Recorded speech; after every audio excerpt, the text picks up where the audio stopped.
함께 봉독한 말씀을 통해서 하나님께서 저와 여러분에게 은혜 주시길 원합니다. 제가 집에서 새벽 기도를 위해서 이렇게 나오게 되면 항상 같은 길로 이렇게 오게 됩니다. 그렇게 오다 보면 마치 아침에도 이렇게 뛰게 되면 똑같은 시간에 뛰면 늘 만나는 사람들이 있듯이 같은 시간에 새벽 기도에 오다 보면 어떤 사거리를 지나게 되는데 그 사거리에 바로 옆에 한 몇십 미터 안에 언덕배기에 한 교회가 있는데 그 교회를 지나가다 보면 가끔 사람들의 모습을 보게 됩니다. 며칠 전에도 어떤 여자분이 이렇게 그 교회 방향을 향해서 이렇게 가방을 들고 가는 모습을 보게 됐습니다. 사거리에서 불과 몇십 미터에 떨어진 그곳에 언덕에 교회가 있기 때문에 차가 멈추면 그분이 어쪽으로 움직이는지를 알게 되죠. 역시 짐작한 대로 그 여자분은 교회에 도착해서 그 교회 계단을 오르기 시작했습니다. 그 계단을 오를 때에 난간을 붙잡고 오르는 것을 봤습니다. 그럼 아마 무릎이 불편하거나 그 연령이 되는 라는 것을 짐작할 수가 있죠. 계단을 올라서 교회를 올라갑니다. 아마도 새벽 기도를 참여하기 위해서 가는 성도의 모습이죠. 보통 우리 한국교회가 예전에는 새벽 기도를 4시에 했습니다. 그다 지금은 5시나 5시 반에 6시에 하기도 하는데 예전에는 그 시간이 되면 많은 교우들이 새벽 기도를 가는 교우들의 모습을 길거리에서 흔하게 볼 수 있었습니다. 아마 우리 장로님들이나 권사님들은 기억하실 거예요. 통금이 있었던 시대였는데 통금이 이제 해제가 되면 새벽 기도를 향해서 많은 분들이 가는 것을 볼 수가 있었죠. 때로는 목회자들 아니라 평신도들이 또 교회 중직자들이 미리 도착해서 교회에 불을 켜고 겨울이 되면 난방을 미리 보살피는 일들이 한국 교회에서는 아주 익숙한 광경이었습니다. 그런데 이제 쓸쓸히 교회당 문을 오르는 홀로 그 교회당 문을 오르는 그 여성도의 모습을 보면서 한국 교회의 현실을 보는 듯해서 마음이 찹찹한 생각이 들었었습니다. 기도하는 이들이 이전과 같이 많지 않다는 것. 이제는 새벽 기도를 드리는 일이 점점 줄어가고 있다는 것. 기도원조차도 기도하는 사람들이 모이지 않아서 몇몇 기도원을 빼놓고는 기도원들이 이제는 다른 시설로 사용되는 일이 많다는 것. 그건 기도하는 이들이 줄었다는 것을 단순히 기도하는 사람들이 숫자가 줄었다는 것 이상을 의미한다고 저는 생각합니다. 그래서 한국교회 전체가 하나님을 향한 간절함이 약해지고 있다는 것을 의미합니다. 주를 찾고 의지하는 이들이 줄어가고 있다는 것을 의미합니다. 왜냐하면 우리가 공동 기도할 때 우린 그렇게 두 번째 문장에서 고백하지요.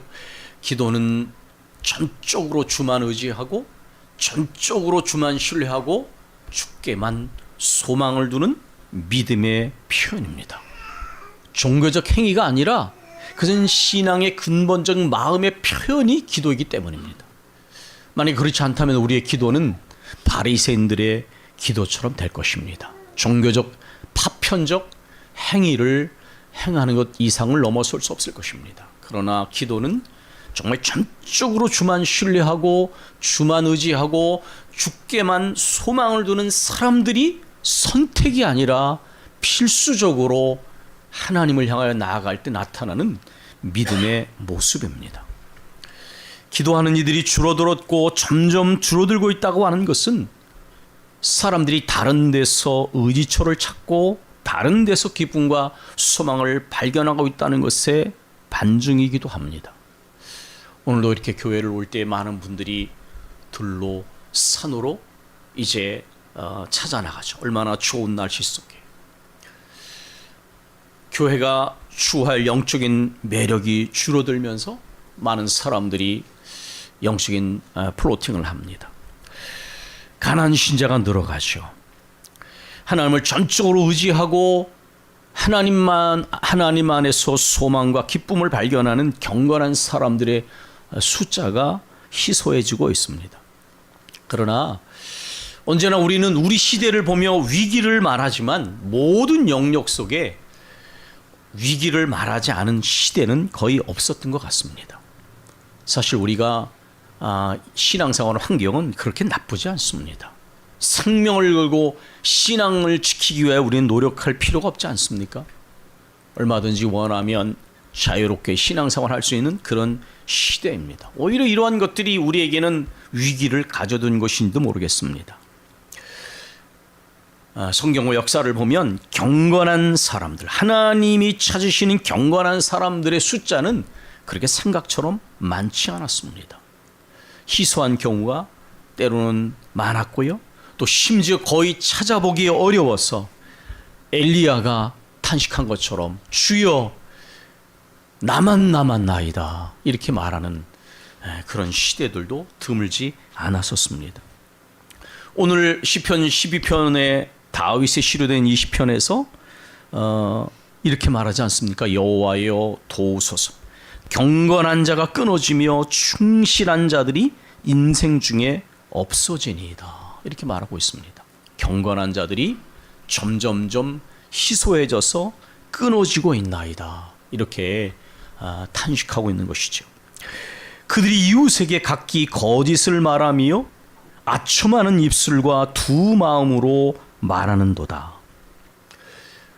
거짓이 난무하고 아첨하는 입술 두 마음으로 말하는 것이 널리 퍼져서 경건한 자들의 수가 점점 줄어들고 있는 현실을 탄식하고 있는 것입니다. 그리고 이들이 경건한 자들, 가난한 자들을 헐뜯고 고발하고 악에 찬 소문을 퍼뜨려서 가난한 자들이 점점 더 괴로운 현실을 맞게 되는 일들에 대하여 지금 탄식하고 있는 것이죠.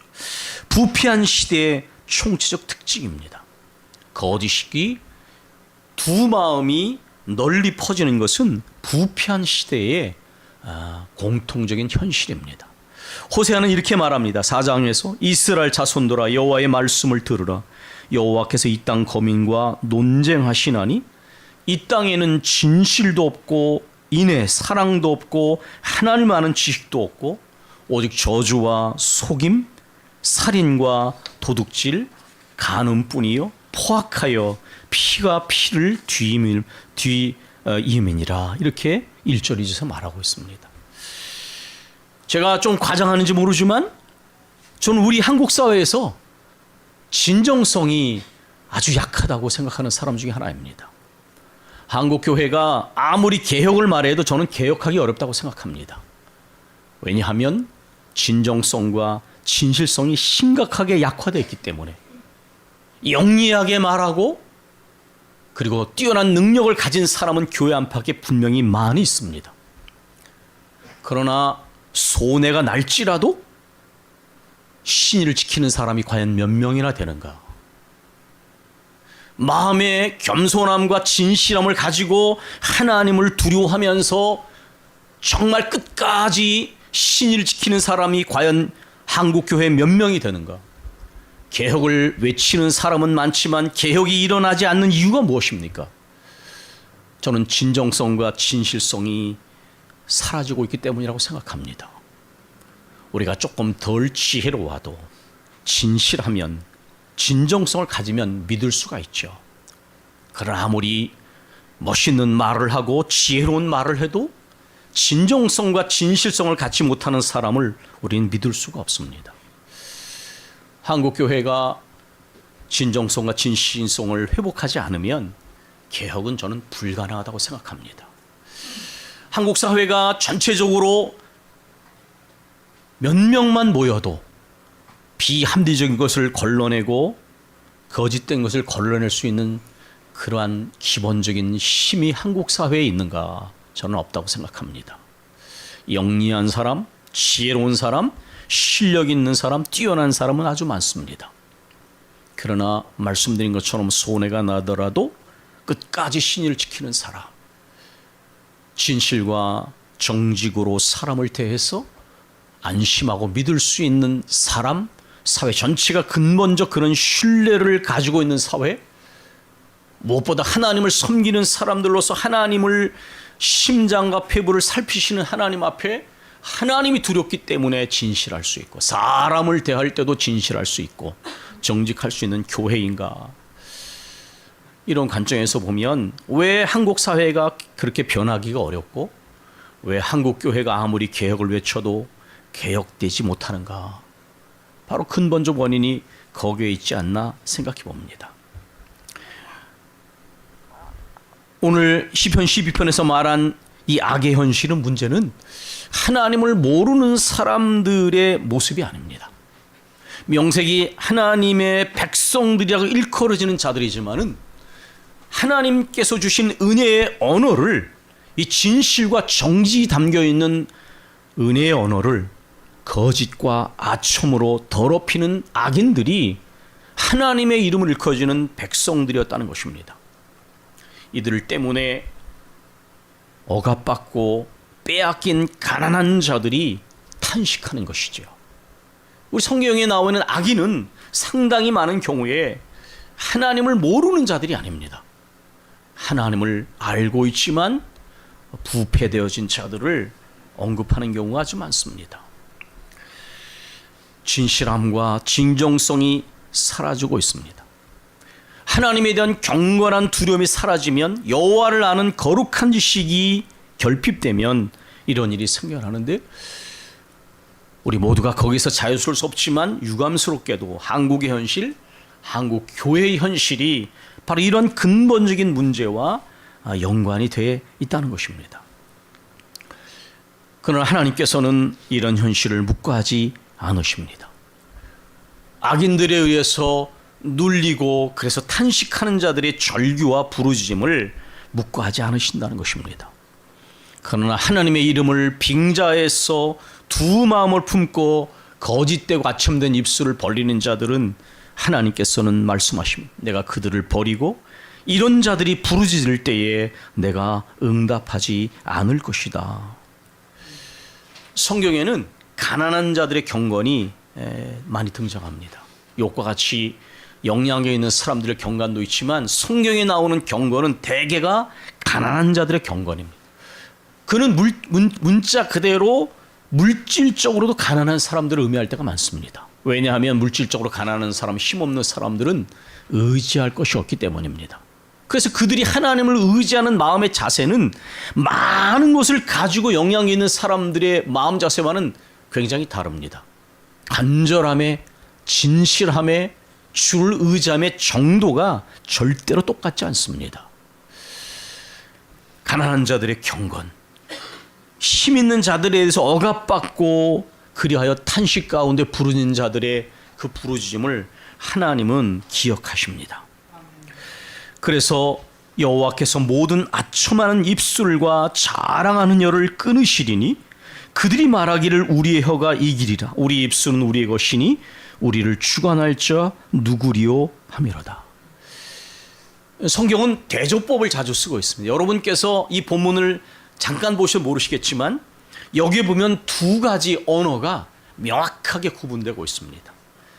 이 교만한 자들의, 악을 행하는 힘있는 다수의 힘있는 자들의 입술에 대하여 하나님의 말씀이 아주 선명하게 대조되고 있는데, 그들은 아첨하는 입술과 자랑하는 혀를 가지고 있습니다. 여러분 아시지요? 창세기에 보면 사단으로 일컬어진 뱀은 그 말을 통하여 아담과 하와를 유혹했습니다. 다니엘서 7장 20절 25절에 보면 큰 말하는 입이 나옵니다. 약한 세력을 의미합니다. 첨남하게 말하는 입이라고 계시록 13장 5절에는 기록되어 있습니다.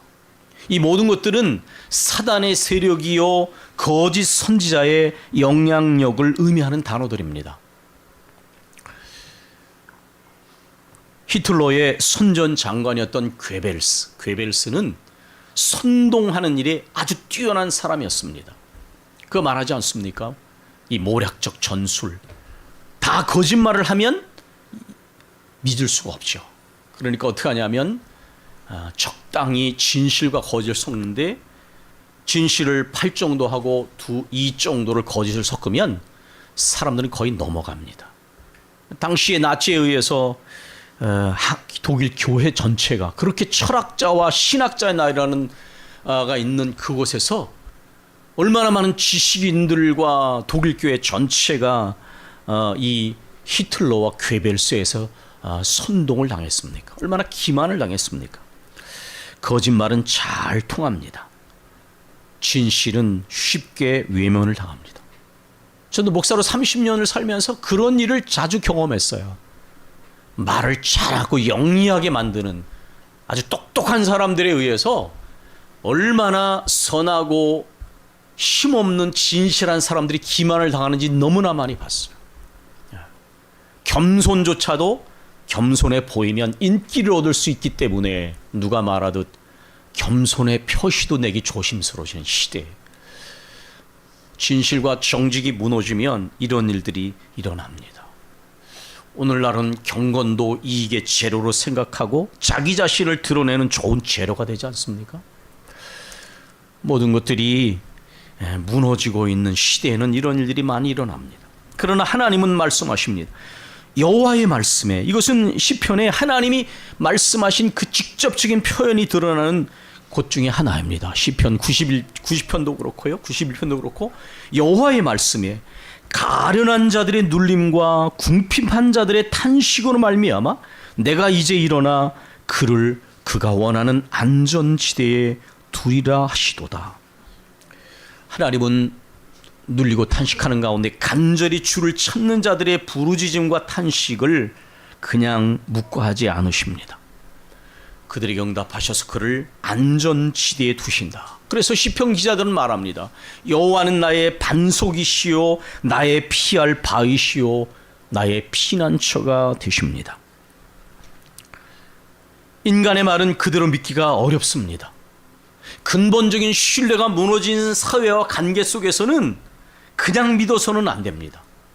왜냐하면 그들이 가지고 있는 동기와 욕망과 이중성을 우리가 그냥 넘어갈 수 없기 때문입니다. 만약에 누군가에 대해서 근본적 신뢰를 가지고 있다면 믿어도 됩니다. 물론 그것은 시간의 길이 속에서 검증되어진, 구축되어진 신뢰 속에서는 그렇게 해도 괜찮습니다. 그러나 100%는 아닙니다. 사람은 도덕성 때문에도 그렇지만 약함 때문에도 신뢰를 깨는 경우가 많기 때문에 적어도 자기 자신을 보호하고 상대방과의 관계를 유지하기 위해서 10% 정도는 남겨두는 것이 저는 낫다고 생각합니다. 그러나 하나님과의 관계에서는 그럴 필요가 없죠. 인간의 세계 속에는 그릇된 욕망과 동기를 은폐하고 그럴듯한 이중성으로 사람을 대하는 경우가 참 많습니다. 그 속에는 거짓과 위선과 속임수와 아첨하는 일들이, 그래서 사람을 죽이고 해하는 일들이 많이 일어나기 때문이지요. 이러한 인간의 말과 대조해서 오늘 말씀은 아주 명확하게 여호와의 말씀을 말씀합니다. 여호와의 말씀은 순결함이요 흙 도가니에 7번 단련한 은 같도다. 이것은 여러 가지 의미가 있습니다. 도덕적인 순결함을 의미할 수도 있습니다. 또 인간의 생각과 이론이 가지고 있는 편파성과 파편성, 편파성은 치우친다는 것이고 파편성이라는 건 완전하지 않고 쪼가리라는 것입니다. 인간의 모든 언어와 진리는 저는 이 두 가지 기준으로 검증을 합니다.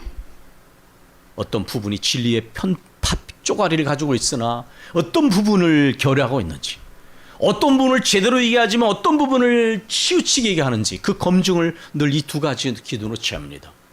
그러나 하나님의 말씀은 완전합니다. 하나님의 말씀은 온전한 진리입니다. 하나님의 말씀은 사람이 진지해지는 순간 고난과 질병의 자리에서 동의하게 되는 시면의 진리입니다. 하나님 말씀은 이 땅의 잘됨이 아니라 생명을 주고 영생에 이르게 하는 그런 진리입니다. 또 그런 진리가 대하고 그런 진리를 선포하도록 노력해야 합니다. 흙도가니에 7번 단련한 은, 이것은 무엇입니까? 찌꺼기를 다 취하는 것입니다. 하나님의 말씀은 거짓이 없습니다. 아멘. 사단의 언어는 거짓된 영의 지배를 받습니다. 누군가 만약에 거짓말을 한다면 그는 사단의 도구가 되는 것입니다. 찌꺼기를 제한한다는 것이 무엇입니까? 저는 신앙의 회복이 어디서부터 일어난다고 보냐 하면 언어가 진실해지는 것에서, 하나님께 드리는 기도가 진실해지고 사람을 대할 때 그 언어가 진실해지면 그게 하나님을 제대로 알고 있는 증거예요. 언어의 진실함이 회복되면 신앙의 생명력이 회복되기 시작합니다. 우리가 얼마나 많은 빈말을 하고 얼마나 많은 옳지 못한 말을 할 때가 많습니까? 그러나 우리가 하나님께 제대로 회개하면 언어의 진실성이 회복되어 줍니다. 하나님께 드리는 언어, 하나님께 드리는 기도, 또 사람과의 관계에서 사람을 대하는 모든 것들이 달라지죠. 우리 하나님께서는 큰 말하는 이 악한 입을 다물게 만드십니다. 그리고 악인의 거짓말과 권세로 인한 눌려있는 자들로부터, 그 권세로부터 경건한 자들을 자유롭게 하십니다. 여호와여 그들을 지키사 이 세대로부터 영원까지 보존하시리이다. 이 세대로부터 하나님께서 경건한 자들을 택하여 영원까지 보존하신다 말씀하셨습니다. 비열함이 인생 중에 높임을 받는 때에 악인들이 곳곳에서 날뛰는도다. 부패한 시대에는 이런 자들이 영향력을 발휘하고 힘을 발휘하죠. 그러한 시대에는 경건한 자들이 고난을 당합니다. 오늘 말씀을 이렇게 시작했습니다. 기도하는 이들이 줄어든다는 것은 단순히 숫자가 줄어드는 것이 아닙니다. 하나님을 전적으로 의지하고 간절히 하나님을 의지하며 살아가는 사람들이 줄어든다는 말입니다. 그러나 우리는 이러한 시대적 상황 속에서 눌림과 또한 타협적인 이중도덕을 넘어서서 이런 현실 앞도더 뒤로 낮아빠지는 사람이 아니라 앞으로 퍼져 기도하는 사람들이 되어야 합니다. 전적으로 주를 의지하며 이 현실을 놓고 주 앞에 우리의 마음을 쏟아놓으며 주를 향하여 부르짖으며 나아가야 합니다. 기도는 절대로 종교적 행위가 아닙니다. 전적으로 주만 의지하고 주만 신뢰하고 주께만 소망을 두는 경건한 사람들의 온몸의 몸짓이여 믿음의 태도입니다. 이것을 알지 못하는 사람은 기도를 가볍게 생각합니다. 그러나 지금이야말로 작은 자들이, 가난한 자들이, 낮은 자들이 주를 향하여 간절하게 나아가야 할 때입니다. 저는 요즘 그렇게 기도됩니다. 주님, 작은 자들을 통하여 큰 자들을 부끄럽게 하시고 가난한 자들을 통하여 부유한 자들을 부끄럽게 하시며 낮은 자들을 통하여 높고 힘 있는 자들을 부끄럽게 하시며 젖먹이와 어린아이 입을 통하여 영광을 받으시고, 그리고 인간적 기준으로 배우지 못한 자들을 통하여 배우고 영리하고 교활한 자들의 입을 다물게 하시고, 그래서 하나님의 살아계신 역사하심이 드러나게 하옵소서. 보복 감정 때문이 아니라 하나님의 받으실 찬송과 영광을 위하여 여러분 저와 함께 이렇게 간절하게 부르짖며 나가시기를 소원합니다. 우리가 기도하겠습니다.